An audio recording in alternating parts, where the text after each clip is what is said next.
Hello! এই কি গো সবাই কেমন আছো গো? এই শোনো, এই আমার একটা ছোটবেলার গল্প শোনাই তো আমাদের, ঠিক আছে? এই শোনো, এই আগে বলো বান্ধবীগুলো কেমন আছো? সবাই ভালো আছে তো? এই শোনো বলি শোনো, আমি ছোটবেলায় আমার খুব নাচ শেখার ইচ্ছা ছিল, ঠিক আছে?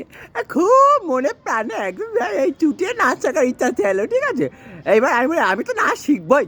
শিখবই, সে যতবার আমি নাচ শেখার চেষ্টা করি সে আমার ঠাকমা ছাড়া ও বাবা সেই ঝান্ডুয়া বাবা গো বলে এই তুই মেয়েদের মতো এইরকম এখানে ওখানে করে নাচতেছিস, লজ্জা করে না? আমি যে ও ঠাকমা এইটুকুনি নাচতে কী হয়েছে? এই নাচলি তো মন ভালো থাকে, ঠিক আছে? আর ঠাকমা বলে এই ওইসব ছাড়, পড়াশুনো কর, ঠিক আছে? ঠাকমা তো জানে ইয়ে তো প্রত্যেক বছর ফেল করে, এর আর কি বলে কি হবে?